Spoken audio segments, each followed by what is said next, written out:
Muito boa noite a todos. A União Espírita Allan Kardec tem a honra de convidar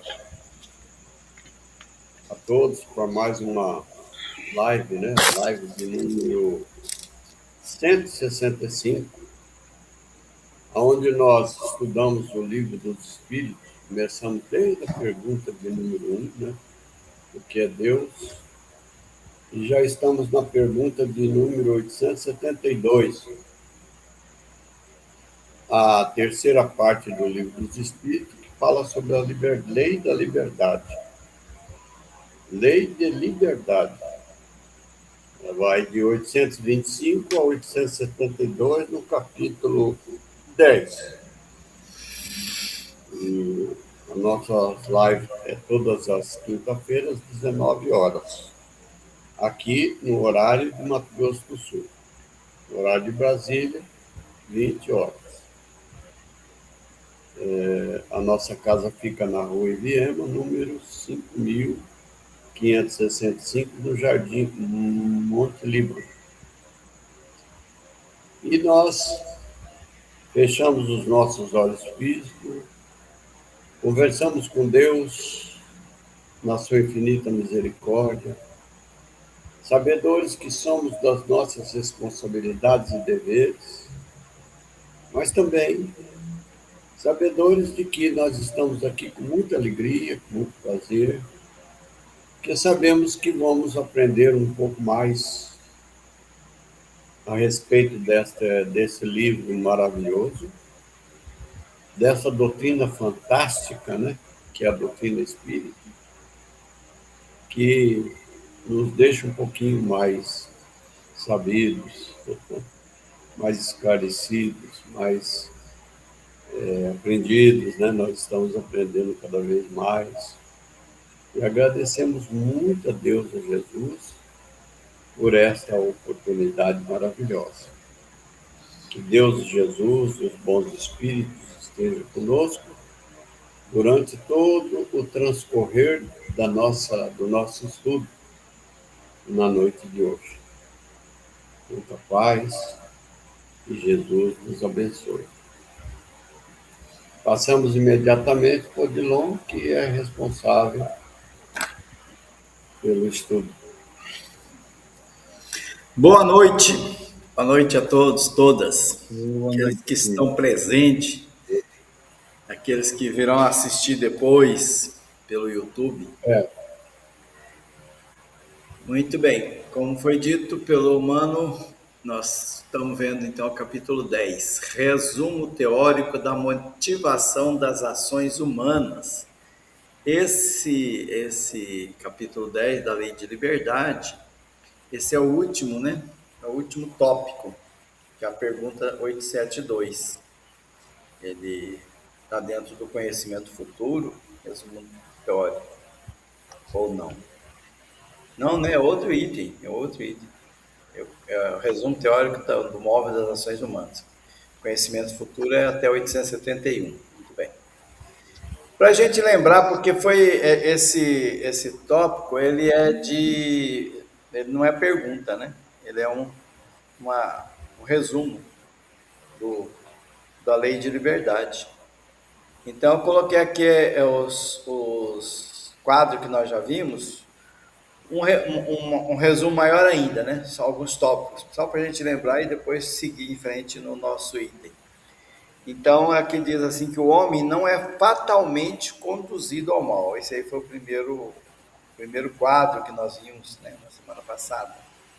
Então, ele não é fatalmente conduzido ao mal. Tem a ver com o quê? Com o livre-arbítrio. Então, não é que os atos que ele praticou, atos criminosos, atos bons, já estava escrito, já estava previsto não, já estava determinado para ele fazer. Não, ele que decidiu fazer. Os crimes cometidos não são decreto do destino, diz Kardec no resumo. Pode escolher uma existência em que se sentirá arrastado por o crime. É uma prova, uma expiação. Eu vou reencarnar num ambiente onde o crime me convida o tempo todo a participar. Aí cabe a mim resistir. ou ceder. Aí está o livre-arbítrio. Será sempre livre de agir como quiser. Né? Então, o livre-arbítrio está sempre presente em nossas vidas. E, por fim, ele diz que a educação que deve resolver essas questões, essas tendências que nós trazemos de outras vidas para resolver. Aí tem o outro quadro, que nós vimos também, que diz que se cede à influência da matéria, é então que sucumbe nas provas por ele mesmo escolhida. Nós viemos com aquela programação, aquele planejamento de não ceder às tentações, mas chega aqui, às vezes a gente cede a matérias, os convites. Então, nós fracassamos muitas vezes a existência por nossa própria culpa, nossa própria responsabilidade. Nesse quadro aqui tinha referência a essa pergunta, 337, que pergunta se a reencarnação pode ser imposta, que o espírito responde que sim, pode ser imposta, se o espírito não estiver apto a escolher, se não estiver preparado para escolher, vem a reencarnação, né? Porque todos temos que evoluir, temos que avançar. E o livre-arbítrio tem culpa no mal e mérito do bem, né? Esse quadro ele reforça de novo, né? Nós somos responsáveis pelo mal que praticamos ou pelo bem que praticamos. E aqui está o nosso quadro do dia, 12 de março. Esse foi o resumo do que nós vimos na semana passada. Se vocês quiserem fazer algum comentário sobre esse resumo do resumo, eu retorno aos quadros aí e podem comentar. Ou então vamos para o quadro de hoje. O que vocês acham? Aqui está bem explicadinho, né? O homem, se não tivesse o livre-arbítrio, seria uma máquina, né? Teleguiada. Mas não, Deus fez uma coisa maravilhosa. Aliás, tudo que Deus faz é maravilhoso, né? Deu para nós o instinto, o livre-arbítrio e, de contrapeso, a inteligência. Quer dizer, nunca você vai ter coragem de falar que Deus é culpado de alguma coisa, porque não é, né? Culpado é nós mesmos.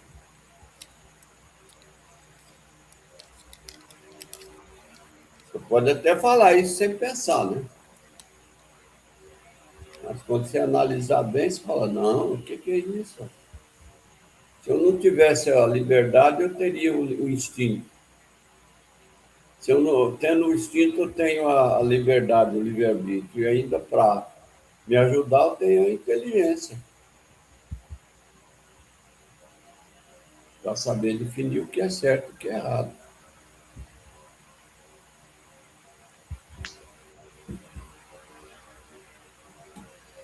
Muito bem. Algo mais ou vamos fazer o quadro de hoje?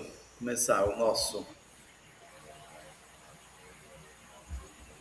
Acho que já podemos ir aí para esse resumo, que ele também ainda está concluindo sobre esses temas.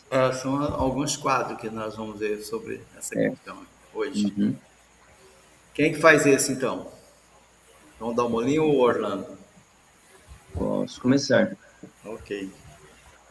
A fatalidade, tal como se entende vulgarmente, supõe a decisão prévia e irrevogável de todos os acontecimentos da vida, qualquer que seja a sua importância.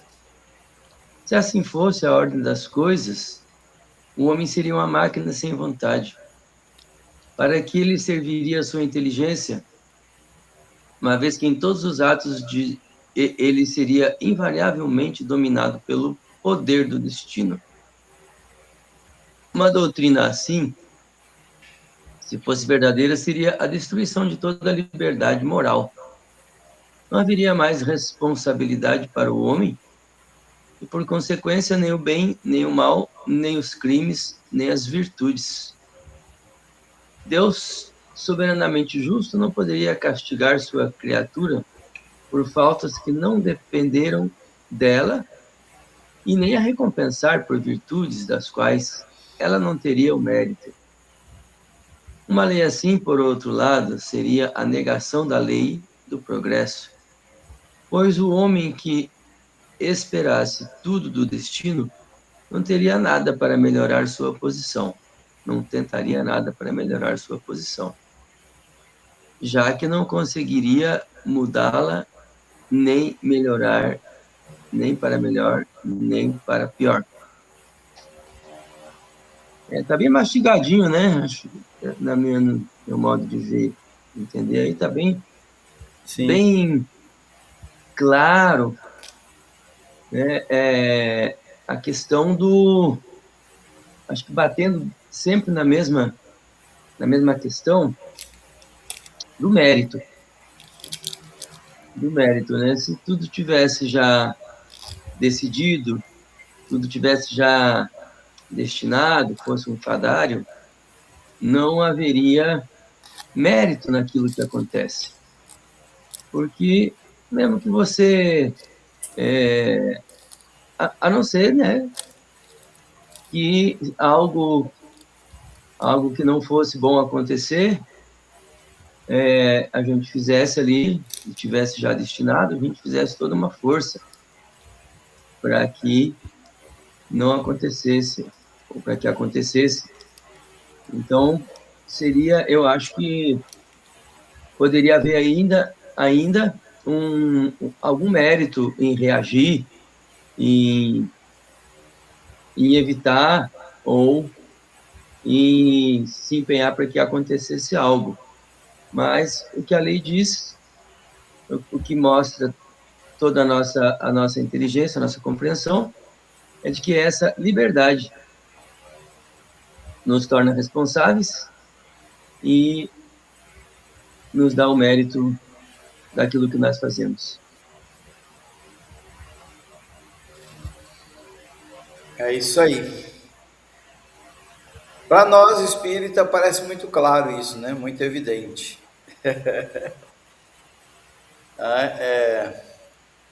Parece muito claro que. E o Orlando lembrou bem aí, logo no comecinho do quadro aí, né? Caso nós não tivéssemos livre-arbítrio, seríamos como máquinas. Vamos para frente? Próximo?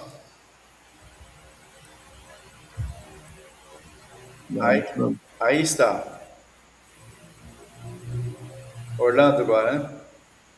Eu coloquei uma Portanto, perguntinha porque ele fez referência a essa pergunta também.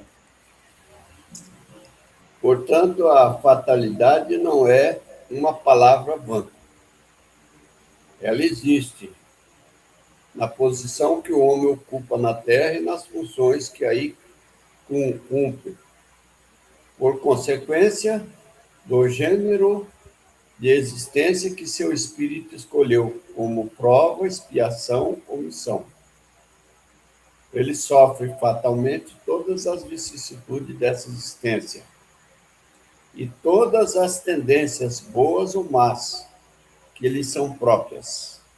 Porém, aí determina a fatalidade, porque depende da sua vontade de ceder ou não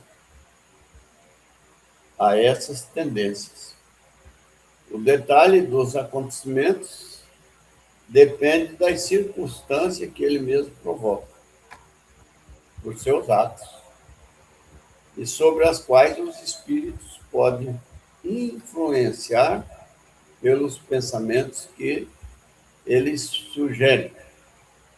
Aí fala que veja a questão 459, influência oculta dos espíritos em nossos É a pensamentos famosa e atos. questão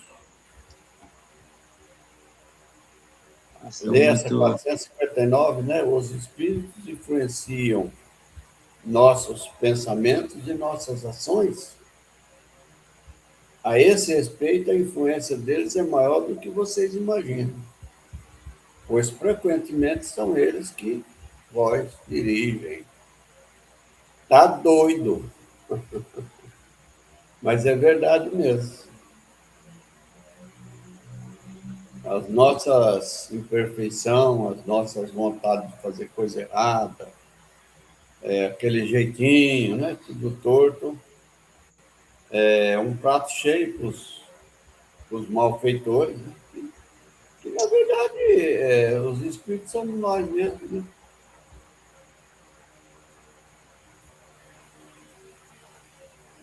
A questão aí, ela volta a dar ênfase, importância à palavra fatalidade, né? Dizendo que a fatalidade, ela, na prática, ela acontece sob determinada ótica, sob determinados aspectos, que é, no caso, a escolha do gênero de provas, a escolha da conjuntura social, econômica, cultural, tudo onde a gente escolheu encarnar. Mas como a gente escolheu antes, digamos assim, uma espécie de fatalidade que eu programei, o resultado de uma programação. E outra fatalidade são os pendores, as tendências que nós trazemos. Essas aí não tem jeito de elas não existirem. Elas já vêm fatalmente conosco.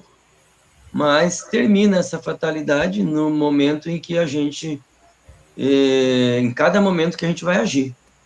Porque a gente pode fazer escolhas. Inclusive, nessas escolhas, a gente buscar suporte, ajuda de pessoas visíveis e invisíveis, né? Os espíritos das pessoas encarnadas, de circunstâncias, se apoiar em circunstâncias, para que aconteça algo ou para que deixe de acontecer. Certo. Nessa questão aí, que está até negritado, né? O detalhe dos acontecimentos depende das circunstâncias que ele mesmo provoca pelos seus atos. Não sei se vocês já leram, acho que é na Gênesis, né? Tem uma passagem sobre essa questão do conhecimento do futuro. E Kardec, geralmente, ele traz umas comparações, né? Uma analogia. Ele disse que o conhecimento do futuro seria mais ou menos isso, né? A pessoa está no alto de uma montanha ali, né? E está observando uma pessoa que está caminhando por um caminho lá, né? Embaixo. Está olhando e a pessoa está caminhando ali, né? Aí ele sabe mais ou menos o que a pessoa vai enfrentar, né? Vai enfrentar uma mata, vai passar por um riacho, vai passar por um espinheiro de repente, né? Mas ele não sabe se ela vai tropeçar e cair, se ela vai se ferir no espinheiro, né? Os detalhes ele não sabe, né? E como ele decidir esses detalhes também. Então, a previsão do futuro é mais ou menos isso que ele traz, né?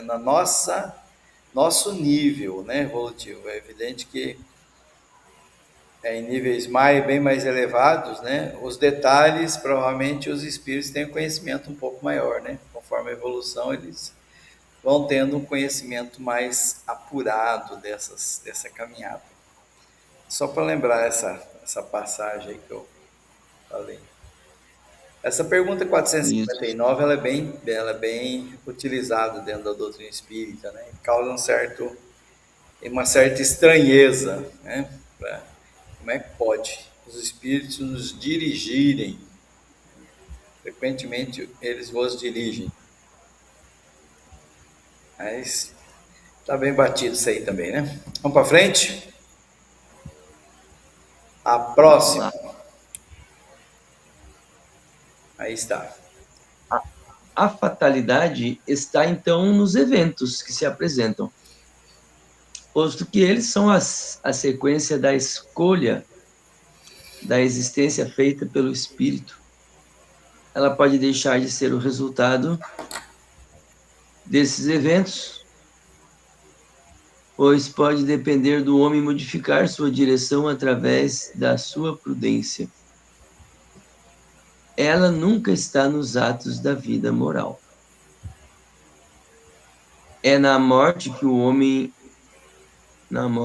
homem fica de uma maneira absoluta, submetido à inexorável lei da fatalidade. pois ele não pode escapar nem da sentença que fixa o término de sua existência, nem do gênero de morte que deve interromper o seu curso. Uhum. Então, nessa questão da morte aí, disse em questões anteriores, né? Em perguntas anteriores, que é a única coisa em que realmente existe uma fatalidade. E é sobre a morte, sobre o momento e o gênero de morte. Um palavreado assim numa outra questão aí atrás. E aí o esclarecimento de que a fatalidade nunca está na vida moral, quer dizer, a escolha que a gente vai fazer, essa é como, na analogia, aquela pessoa que está caminhando lá embaixo, é fatal, é a fatalidade aquele caminho, aquele lugar onde ela tem que passar. Mas não necessariamente de uma única maneira, tem mais de uma maneira, tem jeitos diferentes de passar, tem lugares, tem escolhas a fazer nesse caminho. E a velocidade também, né? Tem a velocidade, tem tudo, todas as circunstâncias do caminho, né, podem acontecer escolhas ali diversas. É isso mesmo. Muito bem. Essa questão aqui que ele coloca assim, a inexorável lei da fatalidade não pode escapar da sentença que fixa o término de sua existência. Então, o dia da morte dele, né, já está fatal. Isso não tem como mudar pelo jeito, né? É isso? Nossa. Não pode escapar nem da sentença que fixa o término de sua existência, nem do gênero de morte. Aí que também é tanto essa questão da sentença, né, quanto o gênero da morte, suscita em nós vários outros questionamentos que devem interromper o seu curso. Que, por exemplo, né, questão que a gente ouve assim, foi feita uma moratória, né, a pessoa teve um tempo um pouco maior, né, e aí? E uma outra questão, o gênero da morte, quer dizer, caiu um avião, como é que é isso, né? Aquelas pessoas, aquele avião, tudo estava fatalmente determinado que ia acontecer daquele jeito, porque aí tem a ver com o gênero da morte, né? É isso? Pois isso aí é algo que nos deixa intrigado com várias coisas, né? Porque, por exemplo, para reunir 300 pessoas No incêndio. que estão para ter o mesmo gênero de morte no mesmo voo de um avião, a gente imagina assim uma operação espiritual. Pois é. Enorme. Agora, já pensou? As Torres Gêmeas? Pois é. 3.000 e não sei quantas pessoas lá, se não me engano, 3.400 pessoas, as que estavam nos prédios e que não conseguiram se salvar. O que é isso de conseguir reunir essas pessoas para morar naquele lugar e estarem ali naquele momento? E o crime? E acontecer esse gênero de morte, né? Alguém provocou aquilo ali, né? Como é que é? A pessoa foi... Fatalmente ela ia cometer aquele crime também, né? Tem alguns incêndios criminosos, algumas catástrofes, né? Boa noite, Shirley, seja bem-vinda. É mesmo, é isso que eu ia dizer. Muito obrigada, consegui entrar hoje. Seja muito bem-vinda, minha irmã. Chegou na hora aí para ajudar nós, que eu tô com as dúvidas aqui. Estou me Não, encrencando. eu acabei de sair de uma reunião de pais. Eu cheguei aqui correndo para poder participar.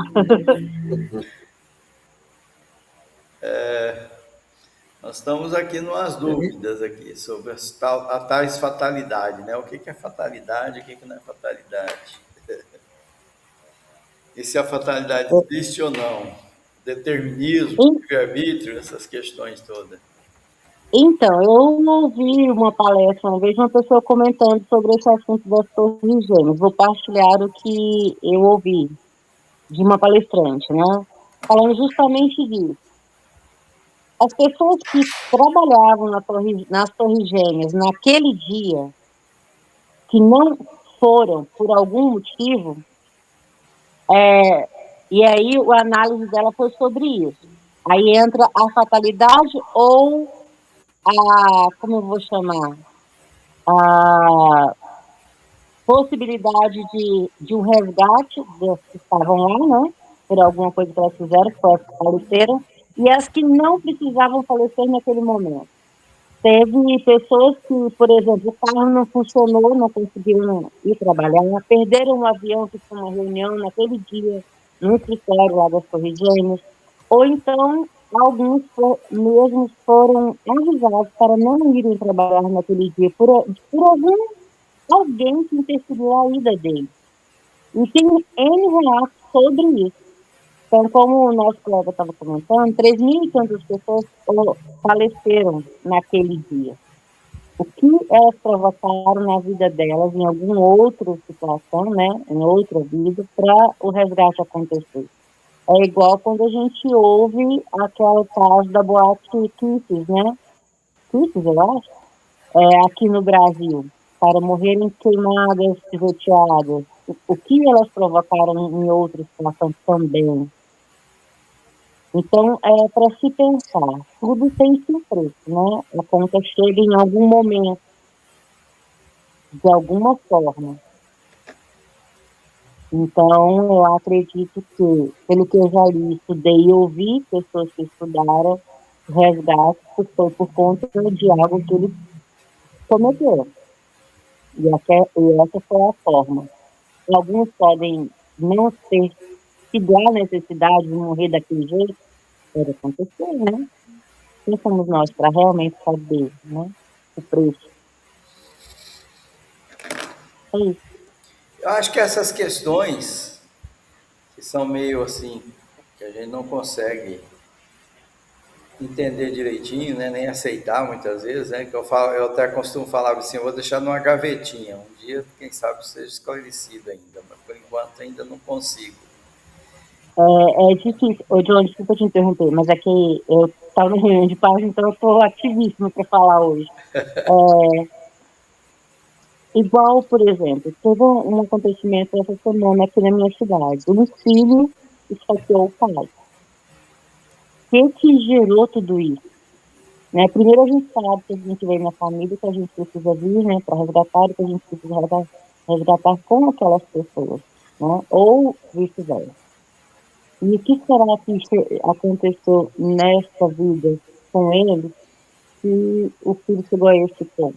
Eu não me lembro se foi alcoolizado ou se foi uma briga que chegou a esse ponto, mas o ponto final foi o filho matou o pai. E quantas situações a gente vê, né, no jornal disso? Então, aí é que tá. Aí eu faço análise. Era preciso chegar nesse ponto. Aí eu faço igual você, João. Eu ponho na gavetinha porque eu não consigo compreender, né? Não sei o que a outra pessoa fez ou deixou de fazer, mas nós que temos essa sensibilidade familiar, que temos uma família unida familiar equilibrada, não se passa pela nossa cabeça cometer um ato desse, né? Aí entra na gavetinha do não entendo. Mistérios. Cai naquela questão lá que acho que está no livro dos Espíritos, parece, né? Podemos penetrar na natureza íntima de Deus? Não. Você pode conhecer cada vez mais sobre Deus, mas conforme vai avançando na evolução. Mas tem coisas que a gente não consegue entender ainda, né? Não estamos ainda nesse ponto. Talvez essa seja uma dessas questões. Né? Hein? Realmente estou falante hoje. A Maíse Braga é uma palestrante que eu gosto muito, porque ela fala de uma forma bem coloquial, bem fácil de se compreender. E entra um assunto que ela comentou uma vez dela mesma. Ela tem um problema de visão, ela é estrábica dos dois olhos, então bem comprometida. Então ela já fez cirurgias para correção. E ela comenta que um espírito amigo comentou que ela ia fazer cirurgia, mas que não ia ser 100% a correção. Porque os olhos dela, numa vida passada, se voltavam para os maridos de outras pessoas. Então, que ela, de uma forma bem brincalhona, que ela não era uma pessoa muito, né? Não respeitava muito o ambiente conjugal dos outros e nem dela mesma. Então, entra nesse fato, olha, o olhar dela, ela ainda ficou, acho que uns 30% de estrabismo de um olho. E ela fala que ela veio nessa vida para ser palestrante, falar dessa veia espírita e ensinar com as histórias dela, porque antes ela usou a palavra não de uma forma boa, não foi para ser produtivo. Então, agora nessa, ela fala produtivamente para ajudar o outro. Então, eu acredito que cada um de nós estamos aqui porque a gente deve, né? Senão, a gente não estaria nesse plano mais, já estaria num outro plano e ainda buscando mais evolução. Mas se estamos aqui, é com certeza, para mim, que temos algo a aprender e melhorar em nós mesmos.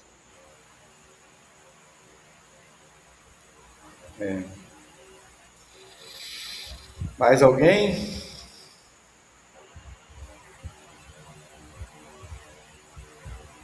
Para frente, então, né? Vamos nessa. De quem que é esse?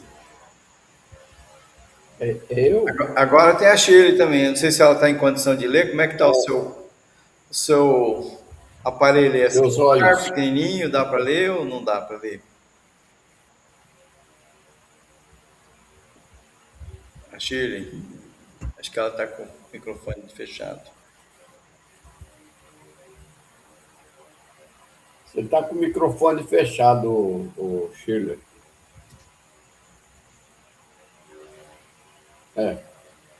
Segundo a doutrina comum, o homem possuiria todos os seus instintos em si mesmo, e eles procederiam, seja do seu próprio organismo físico, pelo qual ele não seria ser responsável, seja da sua própria natureza, na qual ele pode procurar uma desculpa aos seus próprios olhos, dizendo que não é sua culpa, já que foi criado assim. A doutrina espírita é evidentemente mais moral. Ela admite no homem o livre-arbítrio em toda a sua plenitude. E ao lhe dizer que se ele faz o mal, ele cede a uma má sugestão exterior, deixa-lhe toda a responsabilidade, uma vez que ela reconhece nele o poder de existir. O que, evidentemente, é mais fácil do que se ele tivesse que lutar contra a sua própria natureza. Desse modo, segundo a doutrina espírita, não há sedução irresistível. O homem sempre pode fechar os ouvidos à voz oculta que o convida ao mal, ao seu foro íntimo. Assim como pode fechá-los à voz material de alguém que lhe fala. Ele pode fazer isso por sua vontade, pedindo a Deus a força necessária e rogando nesse sentido a assistência dos bons espíritos. É o que Jesus nos ensinou na sublime prece da oração dominical, quando ele nos faz dizer: não nos deixe cairmos em tentação, mas livrai-nos de todo mal. É. A gente tem o livre-arbítrio e quando a gente está fazendo alguma coisa, pede para fazer alguma coisa errada, sempre tem os benfeitores espirituais que estão à nossa disposição, né? Pra a gente resistir o mal se a gente quiser, né? Mas é que a nossa conduta realmente pende para aquele caminho errado. É o tal do livre-arbítrio.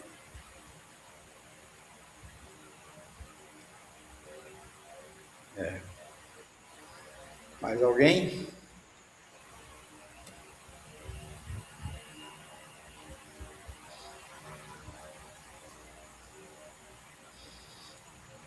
Quer falar, João?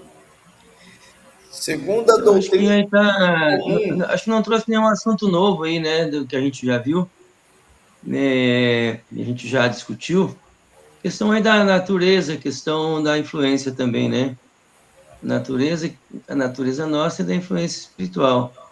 Tudo bem colocado que a tudo isso nós não estamos obrigados a fazer.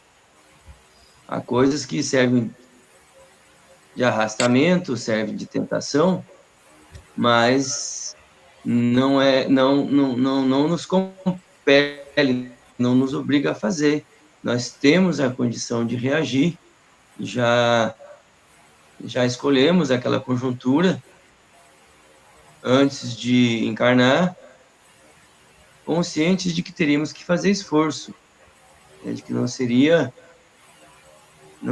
assim tudo fácil, tudo tranquilo, teriam as tentações.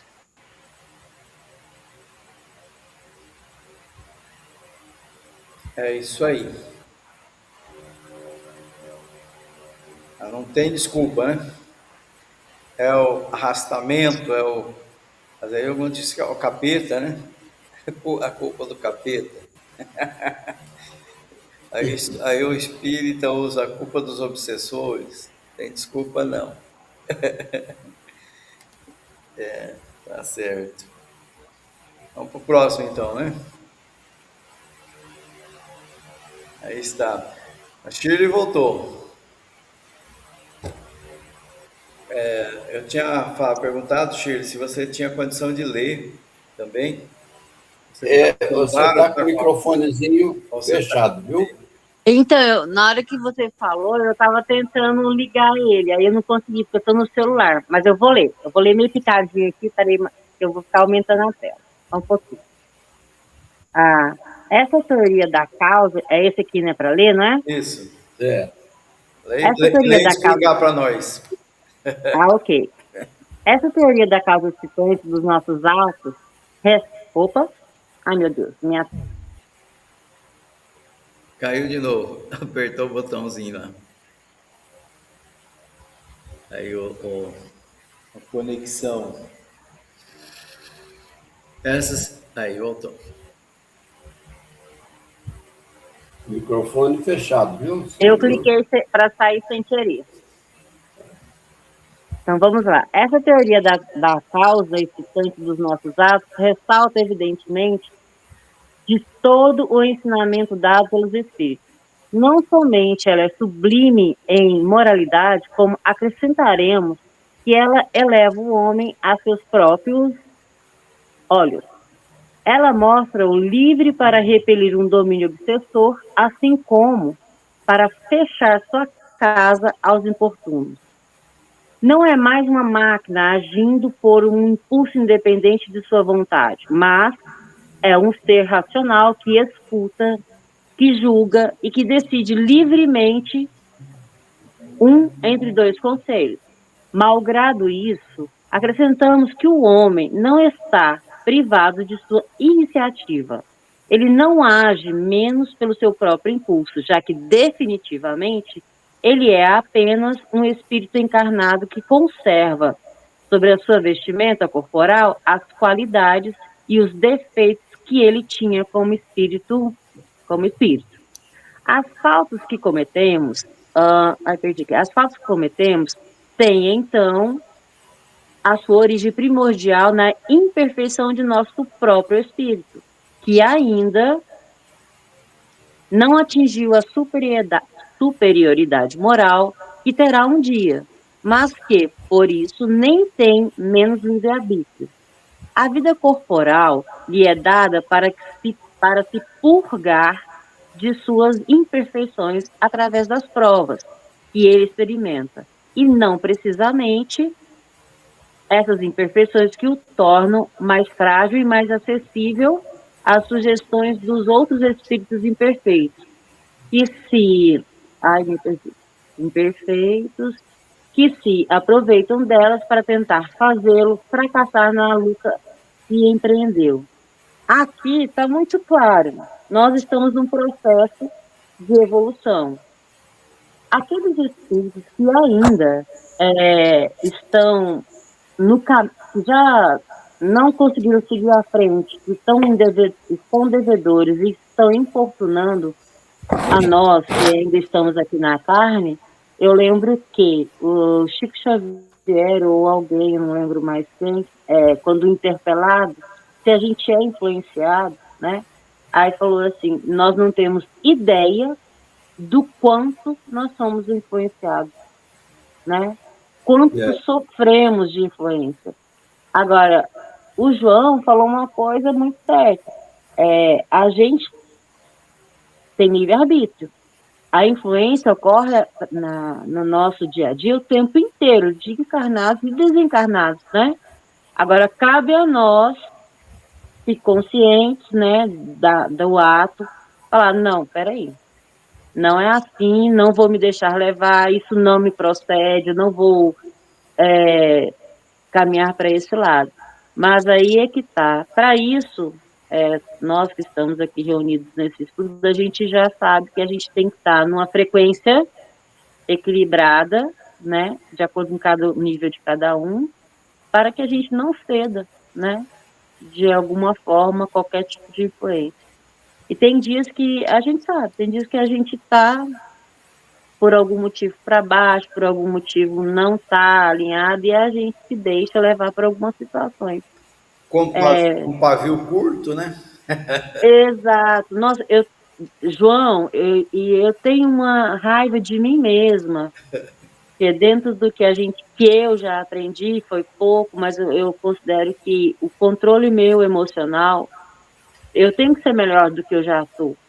Eu já li tanto, já entendi tanto, e esse pavio curto, João, me arrebenta quando eu faço isso, entendeu?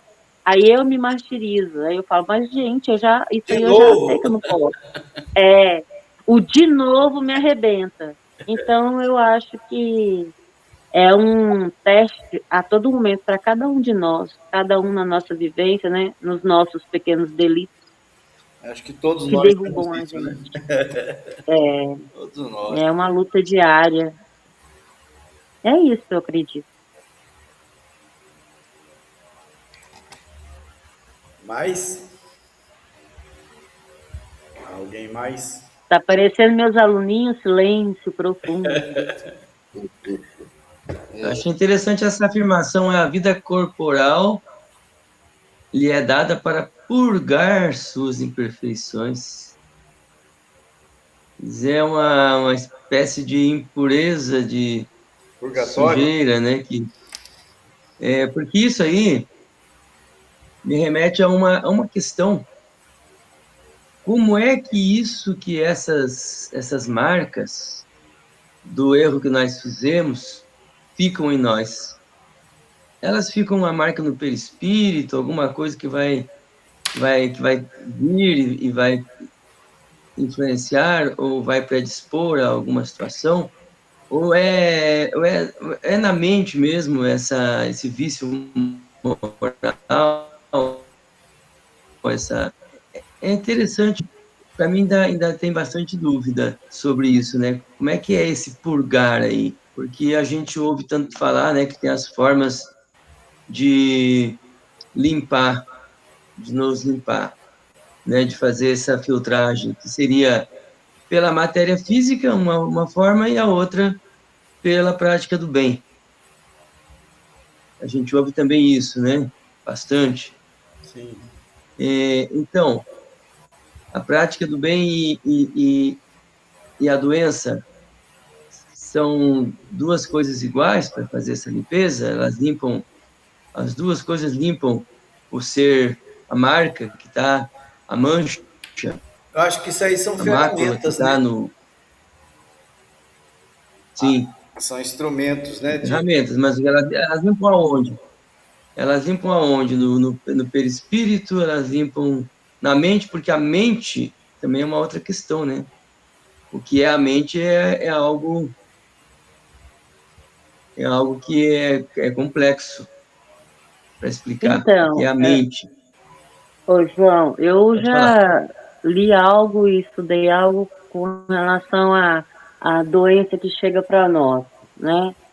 Quando ela chega quando chega a afetar o corpo físico, é porque o nosso perispírito ou os nossos corpos espirituais já estão num estado em que não há mais, né?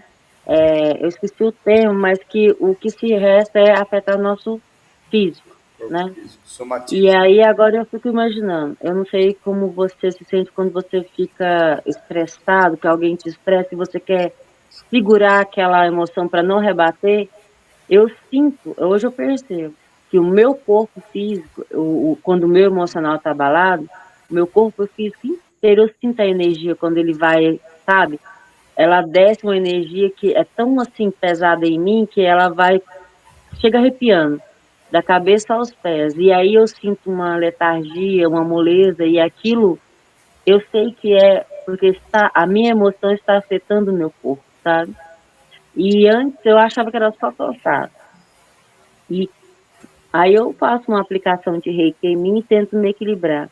Por que que eu estou comentando isso? Porque eu me recordei de algo que eu li que a partir do momento em que a gente guarda tanto essas emoções, ou então vai cometendo atos que ferem nossa própria idoneidade, né?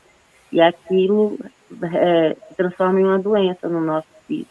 Aí eles falam que são somatizações, né? A palavra de atos repetitivos que vão acabar afetando a gente. Não sei explicar de forma corretinha, mas eu lembro que é algo mais ou menos assim. Então, é uma área, assim, de bastante discussão, essa área Sim, aí, é né? verdade.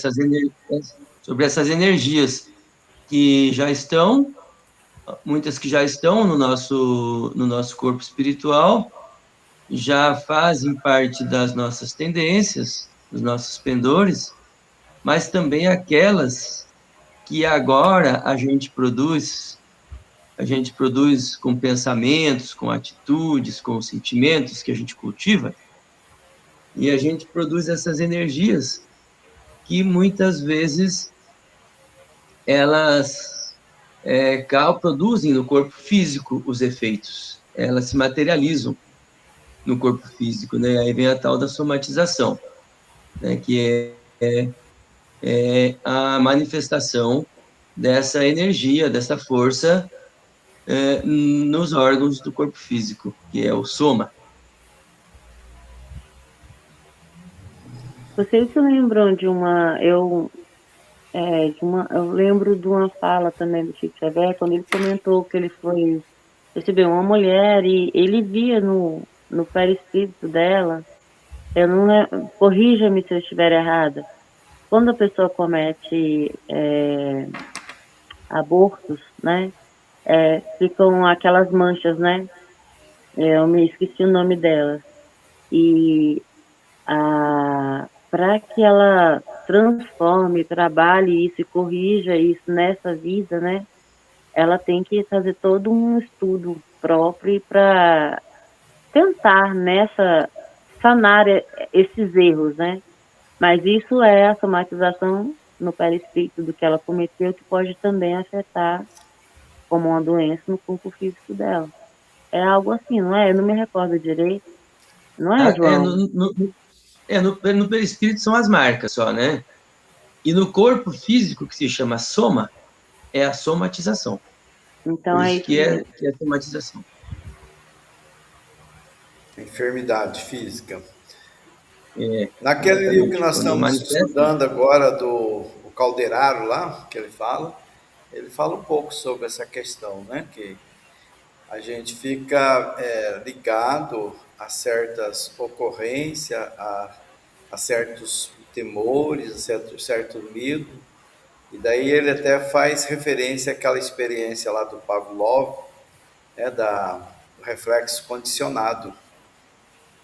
E ele diz que a gente fica condicionado a certas circunstâncias. Só o tempo para resolver isso aí. Demora algum tempo para que a gente se livre dessa questão. Inclusive tem um exemplo ali que o Marcelo, né, ele está todo protegido ali, ele já avançou bastante, ele já está numa outra sintonia, mas a hora que ele vê os espíritos inimigos dele, e não tem condição de eles influenciar ele, de ele chegar perto de nada disso, ele aterroriza, ele fica todo desequilibrado e dá um ataque epilético nele. E ele volta para o corpo físico. E aí que o André Luiz fica até surpreso, fala, mas como, né? Ele está todo protegido aqui, não tem situação, né? Como? Já tem consciência até, né? Já sabe disso tudo, e ainda assim ele sente a influência. Então, para a gente construir essas doenças, seja as físicas ou as mentais, elas demoram muito tempo, e para curar também. É um tempão, né, para a gente se livrar desses impulsos, desses starts, desses gatilhos, que a gente nem sabe de onde vem, né, porque vem de outras vidas, alguns gatilhos. E aí até, Shirley, dá para a gente justificar, né? Ah, foi culpa do gatilho. é interessante esse caso aí, né? Ele gera um desequilíbrio, gera um desequilíbrio mental tão grande que esse personagem que você está falando aí, quando ele está desdobrado, mesmo assim, o desequilíbrio mental dele é tão grande que ele se refugia no corpo físico, mas mesmo assim ele tem convulsões epiléticas. Isso. É interessante a nossa mente. Agora, cada vez mais a gente é convidado a ficar o quê, né? No primeiro andar da mente, né?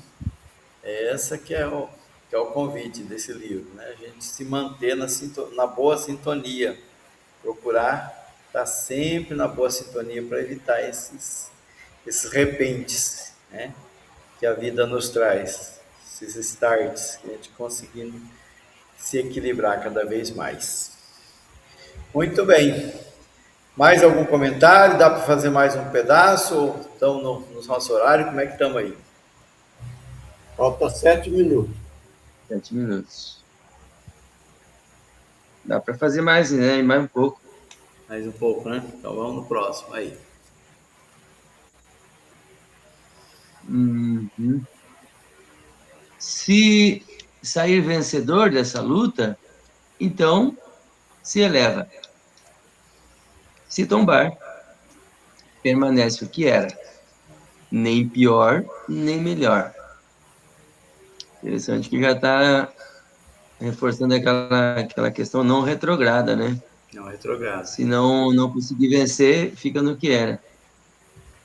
Nem pior, nem melhor. É uma prova que terá de recomeçar. E isso pode durar um longo tempo assim. Quanto mais ele se depura, mais seus pontos fracos diminuem e menos dá lugar àqueles que procuram incitá-lo ao mal. Quer dizer, menos suscetível fica a essas influências, né? Sua força moral cresce na proporção de sua elevação e os maus espíritos se afastam dele. Legal. Todos os espíritos mais ou menos bons, enquanto estão encarnados, constituem a espécie humana. E como a Terra é um dos mundos menos avançados, nela se encontram mais espíritos maus do que bons. Eis porque encontramos aqui tanta perversidade. Portanto, façamos todos os esforços para não voltarmos aqui após essa instância e para merecermos ir repousar num mundo melhor, num desses mundos privilegiados onde o bem reina absoluto e onde nos lembraremos de nossa passagem por aqui, apenas como um exílio temporário. Esse último conselho aí é animador, mas não me faz pensar em proximidade de acontecer isso. A preparação, pelo menos minha, por enquanto, que eu acho assim muito válida, é de tornar mais facilitadas as próximas reencarnações.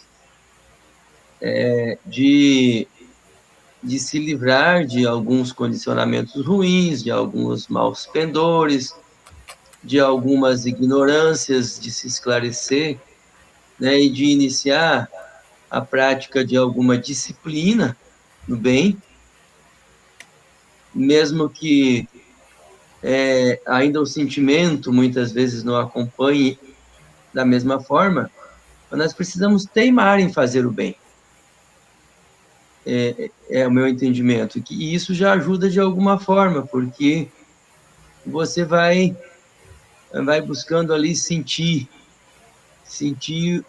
as pessoas, sentir o próximo, sentir a si mesmo, como é que você reage diante das dificuldades dos outros, né? Ou seja, até onde a gente ainda está com os sentimentos entorpecidos, até onde a gente está egoísta, até onde a gente está insensível, não tem misericórdia, compaixão do outro, a gente vai sentindo, vai olhando isso. Então, eu acho que dessa forma a gente se prepara mais para ter uma encarnação aí, porque já focar nessa meta aí de ir para um mundo melhor, me parece assim uma meta muito ousada por enquanto. Eu também penso que essa questão, nessa fixação, essa preocupação, né, de a gente mudar de mundo, é uma coisa meio sem muito sentido, né? Porque Jesus disse que a felicidade e a infelicidade está dentro de nós, né? Que o mundo é nós que tornamos ele pelo nosso comportamento, né? Eu não sei, eu acho que porque às vezes a gente tem umas preocupações meio fora de propósito. Talvez por isso que a gente se atrapalha um pouco. E essa questão, né, que ele esclarece muito bem aqui, né, que aqui é a predominância do mal. E se a gente comparar nós com aqueles que reencarnam aqui, que são mais avançados que nós vamos ver que eles têm problemas também, né? Então, nossos problemas são bem maiores, como bem disse o João aí, do Almolim, né? Nós estamos ainda bem aquém, né, da questão. Se a gente observar, por exemplo, o Chico Xavier, né? Ele teve vários problemas, né? Várias angústias, várias situações. Ele foi chamado a atenção pelo Emmanuel. Algumas vezes ele, né, deu teve dificuldades, né? Angústias, até mesmo se colocar, né, se achar injustiçado, né, e tudo mais, né? Então, tem aquele episódio, né, do cachorro dele que morreu, que ele ficou bastante abatido também, né, e começou a pensar mal da outra pessoa, né? Então, e imagine nós, né? Imagine eu, como é que... Então, a gente enxergar isso, né, que a gente tem ainda muito que enfrentar, mas que nós estamos enfrentando, que nós estamos avançando, é uma coisa boa, né? Eu acho que o otimismo muito grande não é bom e o pessimismo muito grande também não é bom, né? Pés no chão e falar, olha, estou caminhando, né? Ainda tem muita coisa para enfrentar por aí. Muito bem, nosso tempo Já foi. Já foi. Mas você disse uma coisa aí que quase você falou. Bem-aventurados os mansos que herdarão a terra. Será que a gente quer ir para outro ou a gente quer que a terra se torne um mundo feliz e a gente feliz nela? Isso. Nosso mundo, né? O mundo interior, ou seja, para começar, né? Para começar o meu mundo, minha paz. Quer fazer a prece, Dilon? Posso fazer? Sim, senhor. Vamos caminhar então para o encerramento. Eu digo gratidão. Gratidão a Deus, nosso Pai, aos benfeitores espirituais que nos acompanham nesse estudo, que nos orienta, nos intui. Gratidão a Jesus, nosso Mestre. Gratidão pela presença de todos os encarnados, os desencarnados, aqueles que também vêm aprender conosco. Que essas reflexões nós possamos interiorizar, possamos nos reconstruir, nos reformar, não desanimar, né, de caminhar com a nossa reforma íntima, que a gente perceba que nós estamos avançando devagarinho, né? Mas estamos. Que a gente nunca, jamais desista de nós mesmos. Que a gente possa caminhar e ser feliz, viver cada dia de uma forma plena, cada dia agradecendo a Deus, saborear a vida tão boa, né? Que a gente possa saborear esses momentos que nós estamos vivendo aqui na Terra, aproveitá-los bem para o nosso próprio crescimento espiritual. Que a sua paz, Senhor, o seu amor permaneça entre nós sempre. Que assim seja. Graças a Deus. Assim seja. E assim seja. Muito bem. Gratidão. Gratidão. Muito bom. Assim seja. Boa noite para todos. Já está em dormir. Literalmente. Tchau, tchau. Acabamos, acabamos no finzinho desse ponto, né, Edilon? Quase terminamos ele, hein? Ele falta um pedacinho. Foi a última leitura, acho, dele. É a última? Não Acho que já faltava mais um pedacinho. próximo já próxima já acho que encerrou. Próxima já é um assunto novo. Ah, então ótimo.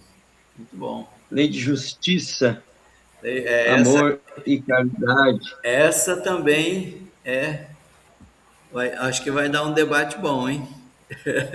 Essa aí é profunda. É questão de justiça. Essa é muito profunda. Muito interessante. Muito bom.